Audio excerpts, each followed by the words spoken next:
नमस्कार, मैं हूं आपके साथ प्रदीप आजाद। सियासी दलों में और विपक्षी पार्टियों में अक्सर आरोप प्रत्यारोप का खेल चलता रहता है, बात कोई नई नहीं। और एक बार फिर इसी तर्ज पर कांग्रेस और भाजपा आमने सामने हैं। दरअसल ईडी की ओर से सोनिया गांधी और राहुल गांधी को नोटिस भेजे जाने, यानी 13 जून को राहुल गांधी को ईडी के सामने पेश होने की बात पर देश में एक बार फिर सियासत गर्मा गई है।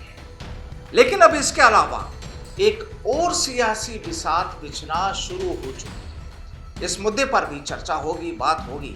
लेकिन इससे पहले आपको बता दें कि इस मसले पर राजस्थान के पूर्व डिप्टी सीएम सचिन पायलट ने भी आज ऐलान कर दिया है कि विपक्ष की आवाज को आज दबाने की कोशिश की जा रही है। इसे हम हरगिज बर्दाश्त नहीं करेंगे। राहुल गांधी को ईडी का नोटिस भेजे जाने के मसले पर पायलट ने कहा कि 13 जून को हम लोग कांग्रेस दफ्तर से राहुल गांधी के साथ पार्टी के तमाम सीनियर लीडर्स के साथ ईडी ऑफिस के लिए निकलेंगे। उन्होंने कहा कि हाल में कई राज्यों में राज्यसभा के चुनाव हुए।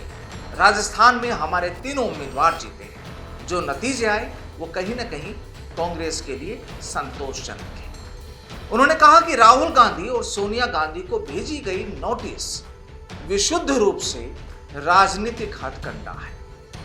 पायलट ने महंगाई पर केंद्र सरकार को घेरते हुए कहा कि देश में भाजपा की सरकार है, उसे अपनी जवाबदेही तय करनी पड़ेगी। भाजपा सरकार को 8 साल हो गए, लेकिन आज अगर पूछा जाए कि महंगाई तेजी से बढ़ रही है, इसके पीछे कौन जिम्मेदार है, तो ये लोग पूर्व प्रधानमंत्री मनमोहन सिंह, रूस और यूक्रेन डाल दें। उसके पास बढ़ती महंगाई का जवाब नहीं है।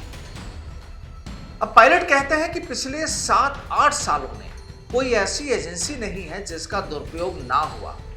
जब जब विपक्ष आवाज उठाता है तब तब भाजपा ईडी और सीबीआई के जरिए दबाव बनाती है। जिन एजेंसियों पर आम जनता की आस्था थी, आज उसके प्रति लोग यह मान चुके हैं कि वे भाजपा के इशारे पर काम करती है।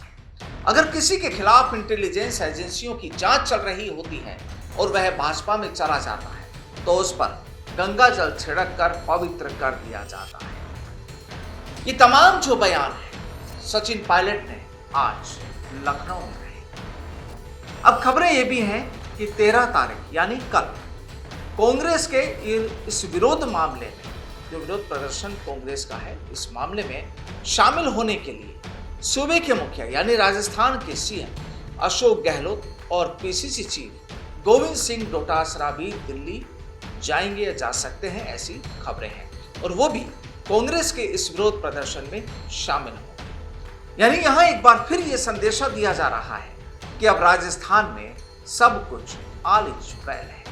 हालांकि सियासी चौपर पर कुछ कहा नहीं जा सकता, लेकिन राजस्थान में हाल ही में हुए राज्यसभा चुनाव के वक्त भी जिस तरह से गहलोत के साथ ही पायलट का रोल रहा और अब एक बार फिर दिल्ली पहुंचने का कार्यक्रम है, उसके बाद यहां 2 बातें तो साफ होती है। पहली ये कि राजस्थान में गहलोत और पायलट के बीच पिछले कुछ वक्त से जो सियासी टसल चल रही थी, शायद वो मध्यम हुई है, कम हुई है। और वहीं दूसरी ओर जहां एक तरफ अशोक गहलोत तो वहीं दूसरी तरफ सचिन पायलट भी ये जाहिर करने की कोशिश तो कर रहे हैं कि उनसे आला कमान दूर नहीं, यानी करीबियां दोनों की है। बहरहाल देखने वाली बात होगी कि आखिर कांग्रेस आला कमान के साथ कौन से नेता कंधे से कंधा मिलाते हैं और उसके बाद आखिर राजस्थान की सियासत और राजस्थान की कांग्रेस में कौन से नए रंग नजर आते हैं।